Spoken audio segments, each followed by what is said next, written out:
Sound clear है बेटा आपको?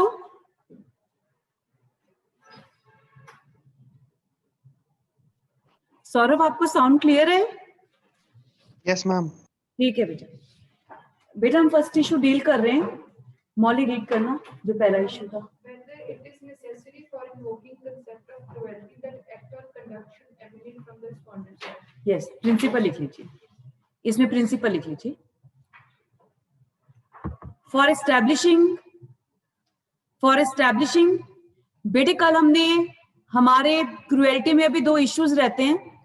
पहला इशू है कि whether it is necessary for invoking ground of cruelty that act of cruelty should emanate from the respondent side. इसका मतलब है क्या ये जरूरी है कि जो क्रुएलिटी है वो रिस्पोंडेंट की तरफ से ही होनी चाहिए, या फिर अगर कोई थर्ड पर्सन क्रुएल्टी करेगा तो भी रिस्पोंडेंट उस पैरामीटर में फॉल कर सकता है। इस इश्यू को हम डील कर रहे हैं।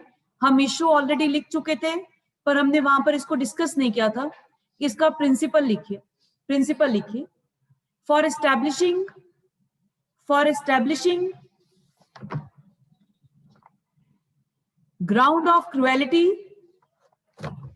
for establishing ground of cruelty, it is not necessary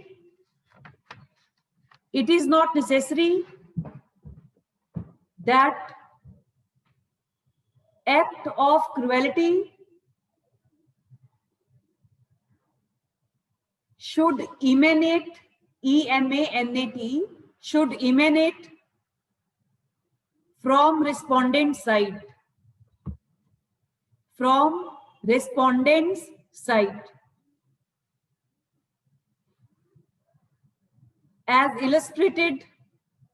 as illustrated in Shyam Sundar versus Santa Devi. Shyam Sundar versus Santa Devi. Shyam Sundar versus Santa Devi, AIR 1962, Odisha 50, page 50 है, 50। हाँ जी, जो ये case है इसमें marriage के बाद जो in laws थे, they used to harass wife, beat wife को लॉक कर दिया गया इन अ रूम। हस्बैंड ने कुछ पार्टिसिपेट नहीं किया but he kept standing as a mute spectator. वो बस देखता रहा, उसने उसको प्रोटेक्ट करने की कोशिश नहीं की। उसके बाद wife was kept without food for many days. उसकी हेल्थ डिटीरियोरेट होना स्टार्ट हो गया। फिर एक पासर बाय को उसने एक लेटर लिखा, विंडो से थ्रो किया, किसी पासर बाय ने रीड किया, एप्रोप्रिएट अथॉरिटीज को हैंड ओवर किया, वाइफ को रेस्क्यू किया गया। अपार्ट फ्रॉम क्रिमिनल प्रोसीडिंग्स जो थी वो तो थी, wife file petition for divorce on the ground of cruelty.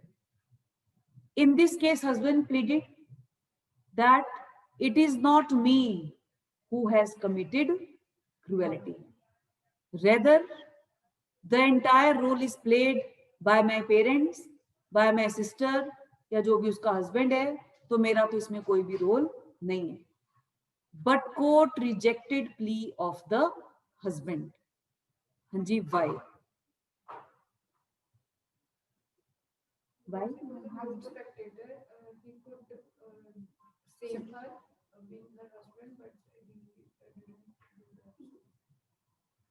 Harass होने से बचा सकता था वो at time। हाँ जी, अब हमने कहा है कोई भी क्रुएल्टी का केस हो, दो चीजें आइडेंटिफाई करनी है, act of the respondent, impact on the petitioner. हाँ जी, what is act on the part of the respondent? omission है यहाँ पे। Omission, yes, there is omission. जो act है, act includes omission also, and act उसका क्या है? Omission on the part of the husband to protect or save his wife when she is harassed at the hands of her in-laws. हाँ जी, what is impact on the wife? Physical as well as mental। Yes, adverse effect physically as well as mentally. और जब इस case को, ये आपको बेटा preposition में पूछा होता है आपको पंजाब हरियाणा में स्पेशली, तो वहां पर उन सबसे इंपॉर्टेंट है, इसमें कोर्ट ने डिस्कस किया है कि जो पति वर्ड है ना, अब तो देव कोई लगाता नहीं है, माइथोलॉजी में हम पति देव कहते थे, पति देव। तो अगर हम पति देव का संधि विच्छेद करें, पति प्लस देव, वो कहते हैं पति का मतलब प्रोटेक्टर है हमारे उसमें। पति मीन्स प्रोटेक्टर एंड देव god, equivalent to god consider करते हैं। अगर इतना, जिसको इतना हाई उपाधि दी हुई है, उस आदमी का वो बिहेवियर अनजस्टिफाइड था, चाहे कोर्ट कहती है आपके पार्ट पर कोई भी एक्ट नहीं है, but there is an omission and that omission has an adverse effect on the wife, it amounts to cruelty. Clear है? इसमें लिखिए, in this case the court held that act includes omission also, act includes omission also, act includes omission also. Here husband had omitted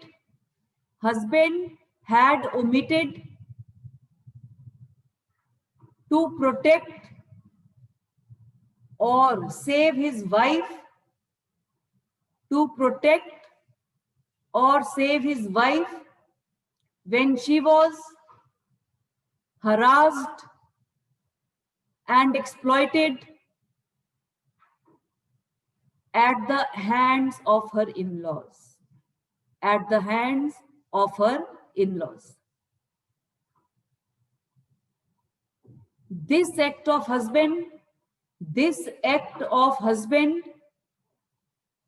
had adverse impact on the wife, had adverse impact on the wife, both physically as well as mentally, both physically as well as mentally. Thus that amounts to cruelty to wife.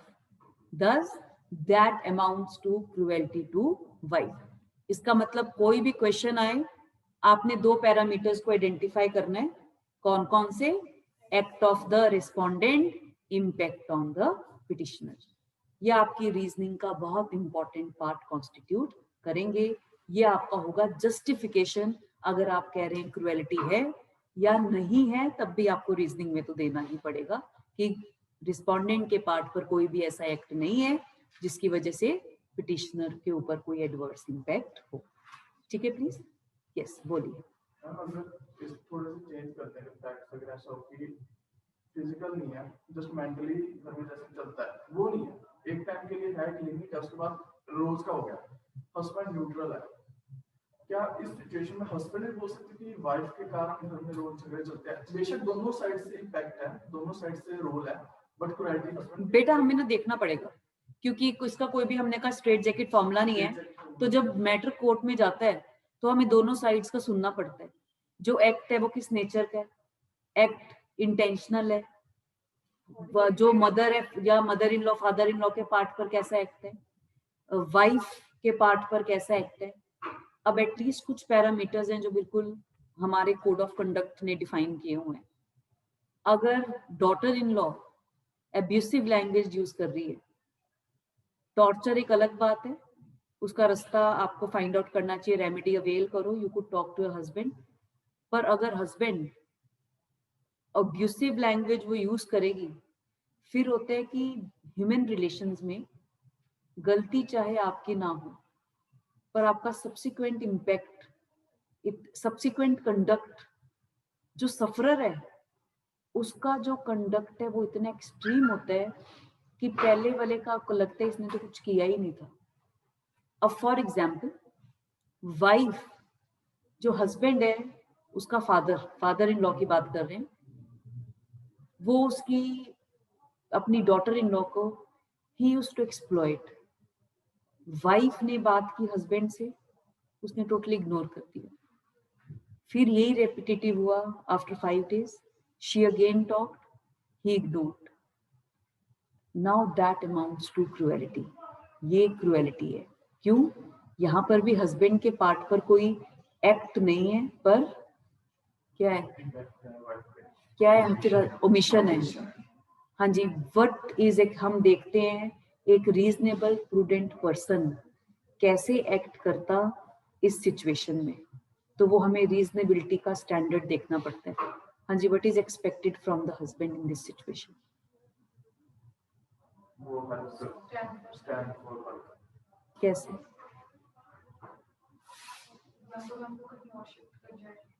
पर क्या पता वो झूठ बोल रही है।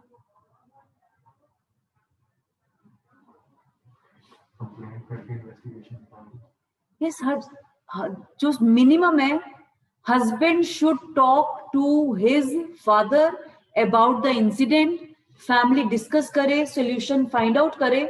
अलग रहना is not an immediate solution कि आप अलग हो जाओ और मैटर सॉर्ट आउट हो जाएगा। क्यों? क्योंकि हमें नहीं पता ह्यूमन बिहेवियर, ह्यूमन माइंड कैसा चलता है। हम केसेस में देखेंगे, डिजर्शन के केसेस में वाइफ ने एलिगेशन लगाया अपने पेरेंट्स के घर जाने के बाद, उसके बाद उस आदमी की डेथ भी हो गई जिसके अगेंस्ट एलिगेशन था, पर वो अपने मैट्रिमोनियल होम नहीं आई। अब ये शो करता है कि उसके एलिगेशन में कोई भी दम नहीं था, ये कहना कि इसी की वजह से वो घर वापस नहीं आ रही है। क्लियर है? तो वो हमें देखना पड़ता है Akhil, in each and every case हमें दोनों साइड का एग्जामिन करना पड़ता है सिचुएशन, जज को, और एक रीजनेबल प्रूडेंट पर्सन कैसे बिहेव करता। नेचर ऑफ एक्ट बड़ा इंपॉर्टेंट है। What is the nature of the act, तो वो बड़ा इंपॉर्टेंट है। क्लियर है? अब फॉर एग्जाम्पल, वाइफ को घी सूट नहीं करता, अगर आप उसे जबरदस्ती घी खिलाएंगे, that could amount to cruelty. चाहे आप सोचें कि वो सेहतमंद बने ये सब, पर अगर दूसरे परांठे खा रहे हैं और वो कह रही है कि मैं वो जो धुआं थोड़ा सा हो जाता है इवन चिमनीज में भी, वो मुझे टॉलरेट नहीं है, इसकी वजह से लड़ाई हो रही है। अब ये बनाने वाले की गलती नहीं है, ये क्या है? Ordinary wear and tear of matrimonial life. थोड़ा सा आपको एडजस्ट करना पड़ेगा। अब जो हस्बैंड फैमिली है वो है, कहते हैं कि बिल्कुल प्योर नॉन वेज, और जो वाइफ है वो वेज है, वो उसे कहते नहीं कि खाओ, और ऑब्वियस अगर वो खा रहे हैं तो वो अब ये नहीं कह सकती कि मैं वेज हूँ आपने नहीं खाना। अगर इतना स्ट्रिंजेंट है तो आपको शादी से पहले इंक्वायरी करना चाहिए। तो अगर ऐसा है, बट यस, अगर वो उसकी अगेंस्ट हर विल उसे फोर्स कर रहे हैं, फिर वो क्रुएल्टी हो जाएगा। ठीक है प्लीज? तो हमें रीजनेबल, अब कोई कहे कि मैं तो ना खाऊंगी और ना खाने दूंगी, ये जस्टिफाइड नहीं है। फिर ये जस्टिफाइड नहीं है। फिर आपको खुद सोल्यूशन इसका फाइंड आउट करना पड़ेगा कि आप कैसे उसको मैनेज करेंगे। बिकॉज जब फैमिली किसी एक पर्टिकुलर चीज के यूज टू है, आप एक सिंगल पर्सन सारी फैमिली को चेंज नहीं कर सकता। ठीक है? तो आप जो कह रहे हैं, तो हमें दोनों साइड्स की सिचुएशन देखना पड़ता है। What is expected from a reasonable prudent person, हम देखते हैं किसका बिहेवियर रीजनेबल है। अगर उन्हें लगता है कोई दम नहीं है, तो रोजमर्रा की बातें जो हर रोज होती हैं, कोर्ट कभी भी डाइवोर्स नहीं देगा बेटा। बिकॉज जब हम क्रुएल्टी की बात कर रहे हैं, स्पेसिफिक इंस्टेंसेस क्रुएल्टी के प्रूव होना जरूरी है। कभी भी सिर्फ एक पार्टी के कहने से डाइवोर्स नहीं मिलेगा। क्लियर है? अब ये कल एक पिटीशन मैंने रीड की थी, किसी ने फाइल की है अभी कोर्ट में। जो हस्बैंड है वो रेस्टिट्यूशन ऑफ कॉन्जुगल राइट्स मांग रहा है। उसने वाइफ के ऊपर कैसे एलिगेशन लगाया है, पहले पैराग्राफ में उसने लिखा हुआ है शी इज अर्निंग गुड, शादी बड़ी नॉर्मल उससे हुई है, हस्बैंड की फैमिली ने वाइफ की फैमिली से कुछ नहीं ली है, सब कुछ उसने खर्चा बियर किया।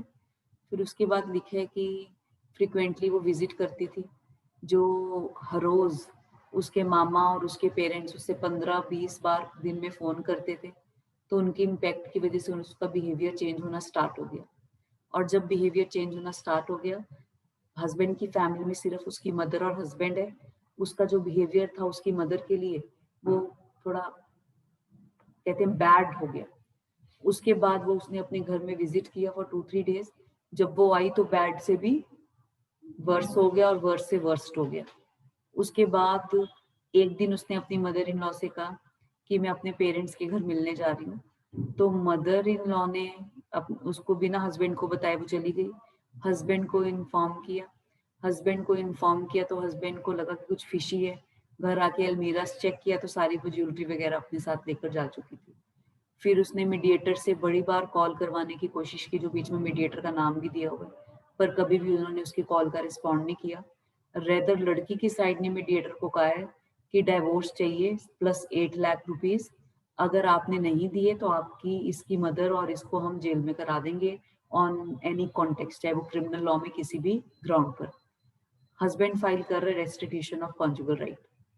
अब अगर इतनी बात देखा जाए तो हमें क्या लग रहा है? नहीं, क्रुएल्टी तो पूछा ही नहीं है, कौन गलत है? पर ये तो पिटीशन है, रिटन स्टेटमेंट तो अभी फाइल उन्होंने बनानी है। तो जो रिटन स्टेटमेंट होगी वो पढ़ के हमें लगेगा कि कहीं ये ऐसा तो नहीं है कुछ और दिखा कुछ और रहा है।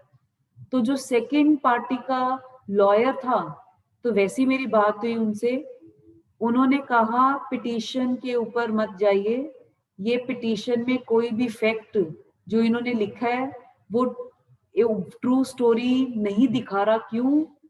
इसका शादी के इमीडिएटली बाद एक्स्ट्रा मैरिटल रिलेशनशिप में हो गया था जो हस्बैंड था, जिसकी वजह से वाइफ परेशान रहती थी, and this is the reason कि वो घर छोड़कर चली गई।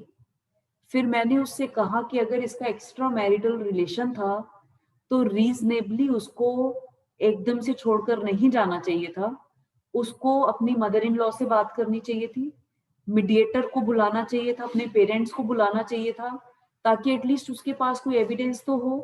फिर मैंने पूछा क्या उसके पास कोई व्हाट्सएप का रिकॉर्डिंग है या कोई वीडियो कॉल या कुछ भी कोई उसके पास एज एविडेंस जो कोर्ट में आ सके? वो कहते ऐसा तो कोई भी उसके पास नहीं है। मैंने कहा अगर उसके पास एविडेंस नहीं है, चाहे उसके हस्बैंड का एक्स्ट्रा मैरिटल रिलेशनशिप भी है, तब भी आप कोर्ट में कैसे प्रूव करेंगे? आपको कोर्ट में तो प्रूव करना पड़ेगा ना कि रीजनेबल कॉज है या नहीं है। फिर वो कहता कि मैम आप सोल्यूशन बता दो। मैं क्या इसका सोल्यूशन बताऊंगी, एविडेंस तो आपने देना है।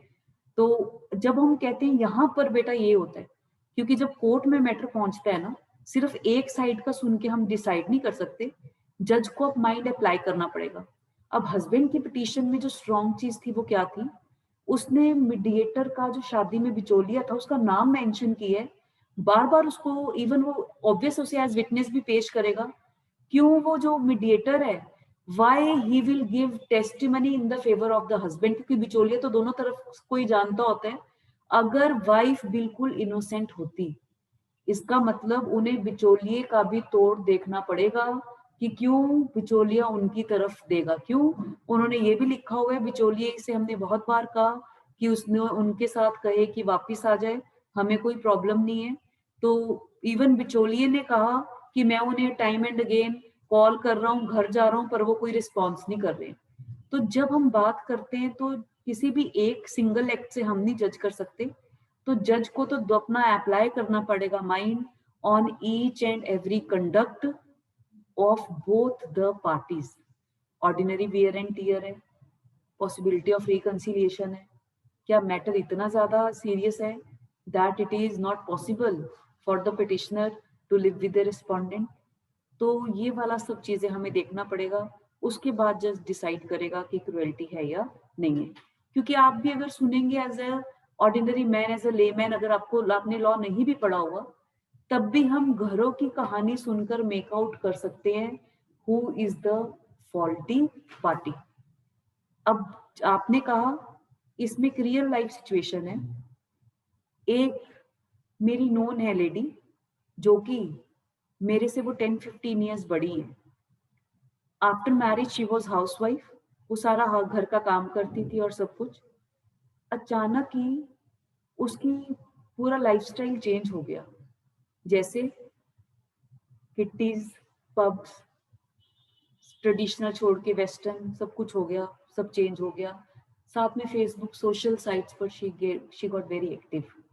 तो जो मदर इन लॉ है वो, उनको लगता, वो सबको कहती थी पता नहीं क्या हो गया इसको, क्या हो गया है, तो सब उसके बारे में नेगेटिव ओपिनियन फॉर्म करते थे। पर अल्टीमेटली चेंज होने का रीजन हो, कुछ ना कुछ तो होगा, नहीं तो इतना किसी में इतना चेंज नहीं आता इन वन डे और इन अ शॉर्ट पीरियड। तो वो मुझे मिली। अब ये चीज वो पब्लिकली नहीं कहती, वो कहती कि हस्बैंड का एक्स्ट्रा मैरिटल अफेयर था। सुबह वो लेक पर वॉक करने जाता था और लेडी भी वहां होती थी। इवन मैंने भी खुद जाकर क्रॉस चेक किया है, वो डेली उस लेडी के साथ रहता था। I have discuss this matter with my in laws and they have taken absolutely side of my husband. उन्होंने उसको ये कह दिया कि जो ये कर रहे ठीक है, घर में शांति रहनी चाहिए। फिर वो उसने कहा, कहती why I should give botheration to my parents, I have give my life and blood जितना इतने टाइम तक टू दिस हाउस, बट उनको कोई वैल्यू नहीं है। तो अब मेरे बच्चे भी बड़े हो गए हैं, बिकॉज एक ग्रेजुएट कर रही है, एक मैरिजेबल एज का है, लड़का लड़की दोनों। तो उसने कहा कि क्यों मैं अपनी लाइफ ना जीऊं। अब जब वो ये बात कहती है, मुझे लगता है बिल्कुल जस्टिफाइड है, तो उसको मैंने डिफेंड करना स्टार्ट किया। जैसे कहीं उसकी बात हो रही है या कुछ है, उसको कहा। तो वहां से देखिए, अब देखिए हमें पहले लगता है कि नहीं दूसरा गलत है, पर जब हम देखते हैं रीजंस, जब हम लिफ्टिंग द वेल ना, आपकी कंपनी लॉ का है doctrine of lifting the well, क्योंकि घर की चीजों पर ना पर्दा पड़ा होता है। तो जब हम वेल लिफ्ट करते हैं तब हमें लगता है कि अरे ये तो बहुत गलत हो रहा है, ये क्या हो रहा है, ऐसा तो नहीं होना चाहिए, ये तो बहुत चीज गलत है। तो बहुत सारी ऐसी चीजें होती हैं। तो जब हम ह्यूमन बिहेवियर की बात करते हैं, इसमें कॉज एंड इफेक्ट, हम कहते हैं ना एक्शन रिएक्शन, तो हर एक्शन का एक रिएक्शन होता है। तो ये जो एक्शन रिएक्शन है, किसकी तरफ से एक्शन था और उसका क्या रिएक्शन है, तो जज ये सब कुछ स्टडी करता है। अगर जज को लगता है ordinary wear and tear of matrimonial life है, कभी भी वो डाइवोर्स नहीं देगा। बट यस, अगर वो एक्सट्रीम सिचुएशन है where it is not possible, चाहे हस्बैंड कुछ कर रहा है या नहीं कर रहा, पर सिचुएशन ऐसी हो चुकी है that it is not possible for husband और wife to live with the other spouse, वो क्रुएल्टी का रिलीफ दे देंगे, वो क्रुएल्टी का रिलीफ दे देंगे। क्लियर है प्लीज? तो हमने तो पिटिशनर की साइड से देखना है कि उसके लिए सिचुएशन कैसी है, रिस्पोंडेंट क्रुएल्टी कर रहा है या उसके घर वाले क्रुएल्टी कर रहे हैं, हमें इससे कोई मतलब नहीं है। हमने तो देखना है क्या रिस्पोंडेंट ने पति का ड्यूटी या पत्नी का ड्यूटी फुलफिल किया है या नहीं किया, चाहे वो एक्ट हो चाहे वो ओमिशन हो, and what kind of act and what is impact on the petitioner. तो ये होता है डिसाइडिंग फैक्टर। ठीक है प्लीज बेटा, कुछ पूछना है आपने? आपने कोई डाउट पूछना है? ओके बेटा, लास्ट लिखिए, लास्ट हेडिंग लिखिए, specific matrimonial bar, specific matrimonial bar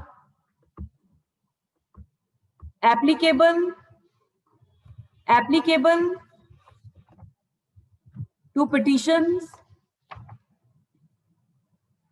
filed on the ground of cruelty,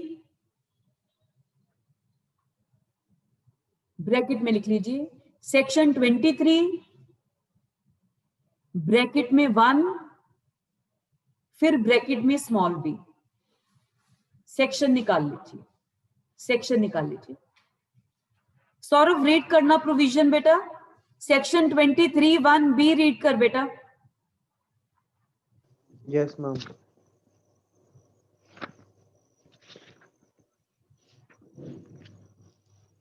Where the ground of the petition is the ground specified in clause 1 of subsection 1 of section 13, ये the adultery की petitioner- बात कर रहे हैं। Yes, आगे।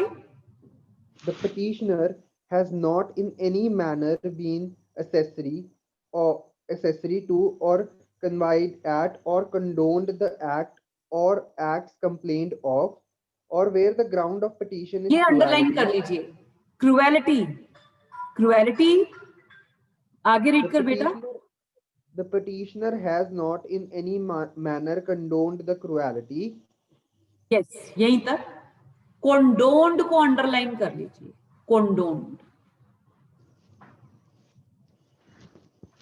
इसमें लिख लीजिए नोटबुक में। कॉन्डोनेशन Condonation is one of the specific bar. Condonation is one of the specific bar applicable to petitions filed on the ground of cruelty.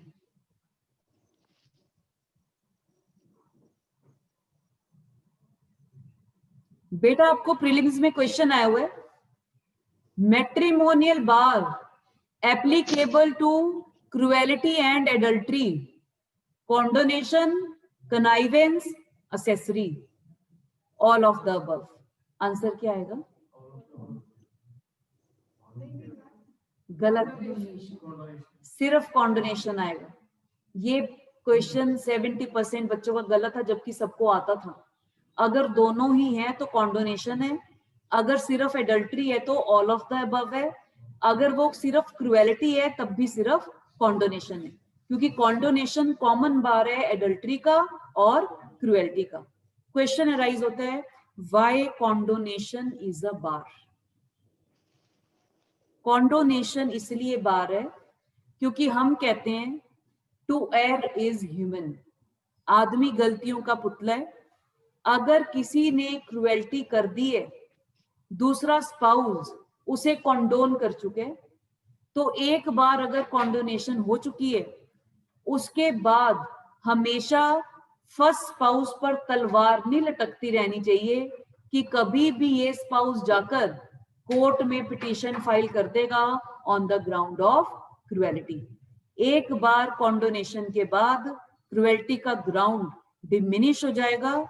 अगर उसके बाद कोई फ्रेश एक्ट होता है या सब्सिक्वेंट एक्ट होता है after that condonation, that we could be the subject matter of petition, but once the act has been condoned, जो क्रुएलिटी है, the petition will lapse. Clear है प्लीज? क्लियर है? हाँ जी, कोई डाउट है तो पूछिए। क्रुएलिटी की में कोई डाउट है तो पूछिए। इसके साथ हमारा क्रुएलिटी का जो ग्राउंड है डाइवोर्स का, वो वाइंड अप हो जाता है। वो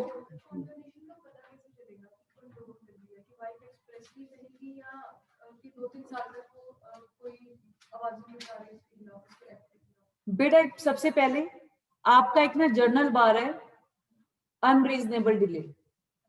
अगर क्रुएल्टी हुई है आपकी 2016 में और आप 2021 में पिटीशन फाइल कर रहे हैं, तो सबसे पहले तो कोर्ट ये नहीं देखेगा कॉन्डोनेशन, सबसे पहले तो कहेगा कि आप क्या सो गए थे। 5 साल के बाद आप पिटीशन फाइल कर रहे हैं, इसका मतलब उसके बाद आप एज हस्बैंड एंड वाइफ रह चुके हैं। तो ये सब चीजें क्वेश्चन मार्क उठाती है। या फिर अब सपोज दूसरा स्पाउस उस एक्ट के बाद घर छोड़कर चला गया और उसके बाद फैमिली एफर्ट्स कर रही है उनकी रीयूनियन के, पर एफर्ट्स फ्रूटफुल नहीं हुए, फिर यहां पर वो अनरीजनेबल डिले में फॉल नहीं करेगा अगर वाइफ फाइल कर रही है पिटीशन। वो क्यों? क्योंकि इसका मतलब तो अगर हम इसको कहेंगे कि अनरीजनेबल डिले में फॉल कर रहा है, इसका नेगेटिव कॉनोटेशन होगा। क्यों? इसका मतलब होगा जैसी ग्राउंड बने तभी क्या कर दो, कोर्ट में चले जाओ। इसका मतलब जो पार्टी एफर्ट कर रही है for preservation of institution of marriage, उसको हम डिसएडवांटेजियस पोजीशन में डाल रहे हैं, क्योंकि अनरीजनेबल डिले हो चुके हैं तो तुझको रिलीफ नहीं मिलेगा। तो हमें केस टू केस इसको स्टडी करना पड़ेगा, what is the cause of that delay. Yes, अब आपने कहा कॉन्डोनेशन का कैसे पता चलेगा। हस्बैंड कह रहे जनवरी 2016 में मेरे साथ क्रुएल्टी हुई थी और 2017 में तो वो यूरोप ट्रिप कर कर आए हैं दोनों हस्बैंड एंड वाइफ। अब वो कोर्ट कहेगा अगर तू इतना ही हंटेड आदमी है या इतना तेरा शिकार हो चुका है, तो एक्सप्लॉइट हो चुका है, तो तुमने यूरोप ट्रिप का इकट्ठा प्लानिंग ही क्यों किया। अगर आप इकट्ठे घूम फिर रहे हैं, एंजॉय कर रहे हैं और इतने बड़े ट्रिप पर जा रहे हैं फॉर 2-3 मंथ्स, ये क्या शो करता है कि दोनों के रिलेशन हार्मोनियस हैं, कोई प्रॉब्लम नहीं है। रियल प्रॉब्लम किसी और चीज से ट्रिगर हुई है। ठीक है प्लीज। तो वो हमें देखना पड़ता है। जो पार्टी कह रही है कि कंडोन कर दिया था, burden of proof lies on that, तो हमारा जब सब्सटेंटिव लॉ जिसका आंसर नहीं करता उसका आंसर सीपीसी और एविडेंस कर देते हैं। तो बर्डन ऑफ प्रूफ का चैप्टर इसलिए बहुत इंपॉर्टेंट है कि जो पार्टी जो बात बोल रही है उसको वो प्रूव भी करनी पड़ेगी। ठीक है प्लीज। बेटा कुछ पूछना है आपने?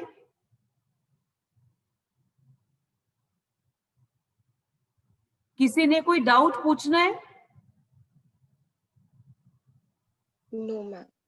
ओके बेटा नेक्स्ट टॉपिक लिखिए। नेक्स्ट टॉपिक लिखिए, desertion as a ground of divorce. Desertion, 2020 के जजमेंट्स रहते हैं। हाँ बेटा पोस्ट नहीं करवाया था समर समर कोर्स हो गया उसका पोस्ट वाला करवा दिया। वो कल करवाए बेटा। यस शेफाली, वो ना हम डिजर्शन की बात करेंगे बेटा, क्योंकि मेजॉरिटी केसेस में ना क्रुएल्टी और डिजर्शन को इकट्ठे लिया गया है, तो हम उसके डिजर्शन की बात करेंगे। ठीक है प्लीज। ओके। हाँ जी, इसमें लिखिए desertion as a ground of divorce. बेटा क्वेश्चंस लिखिए डिजर्शन की, क्वेश्चंस लिखिए डिजर्शन की।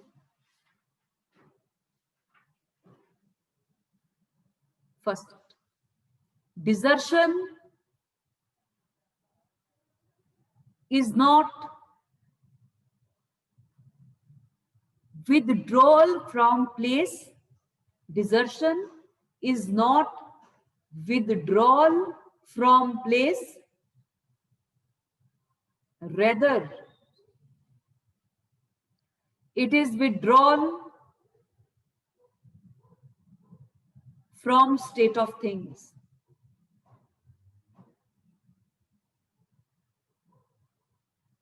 इसको डबल इन्वर्टेड कॉमास में डाल दीजिए, डबल इन्वर्टेड कॉमास में डाल दीजिए। Discuss this statement, discuss this statement with special reference to decided cases.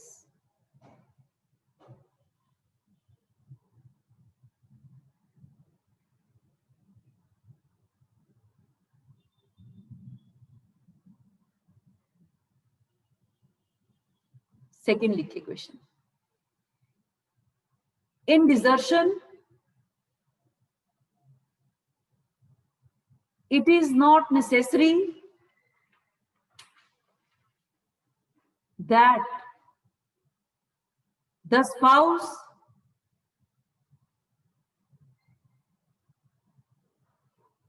who has left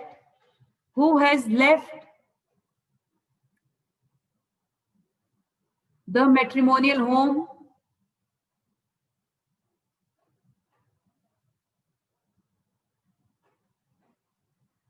will be termed as deserter. इसका मतलब है हमेशा घर छोड़कर जाने वाला डिजर्टर नहीं होगा। क्लियर है? Who has left the yes बोलिए Saurabh. who has left the Who has left the matrimonial home will be termed as deserter. Discuss this statement. Discuss this statement with special reference to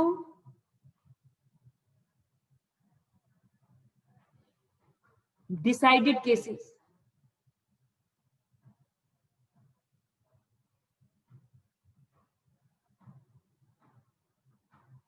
Third लिखिए, kinds of desertion. Kinds of desertion. First, actual desertion. Second, constructive desertion.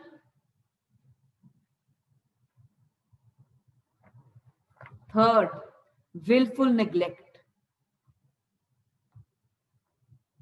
Third, willful neglect. Third, willful neglect. Next देखिए, discuss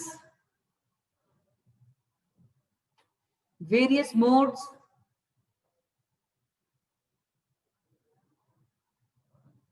of termination of desertion.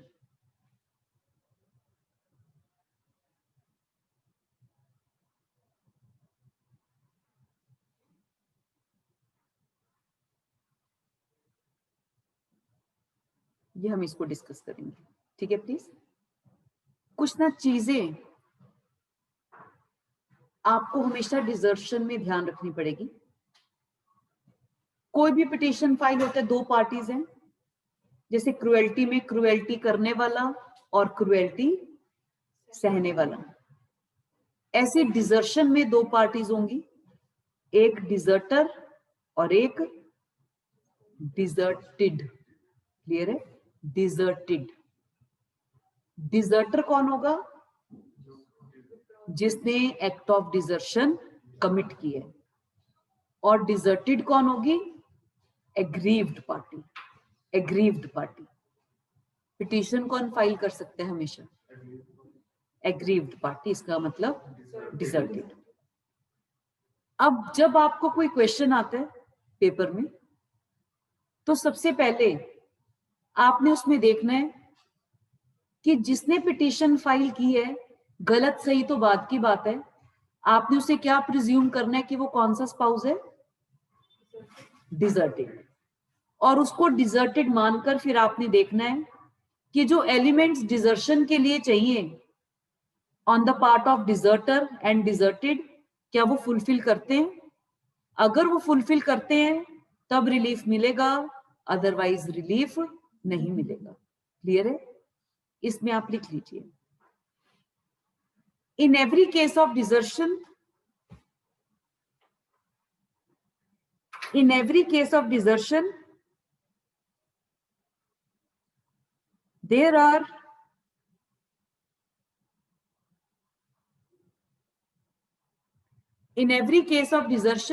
there are two parties. First, deserter.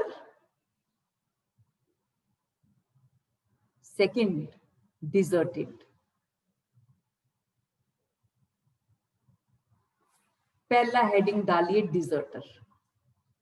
Deserter, because जो हम discuss कर रहे हैं वो हमें ना bare act से क्लियर नहीं होता, पर ये आपको केसेस में मेंशन करना पड़ेगा। क्लियर है? डिजर्टर, इसमें लिखिए, deserter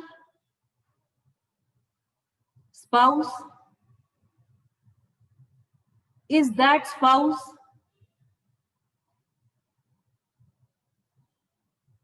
who has committed act of desertion.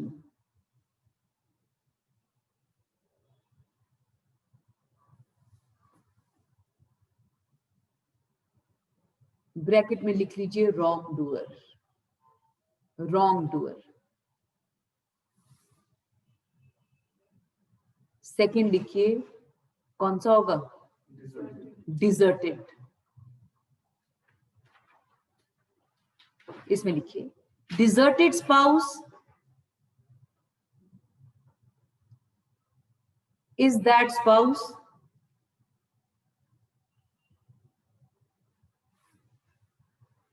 who has been deserted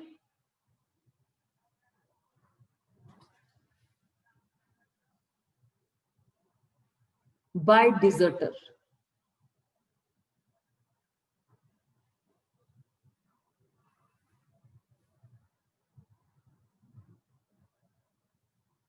इसका मतलब ब्रैकेट में लिख लीजिए एग्रीव्ड पार्टी। Aggrieved party.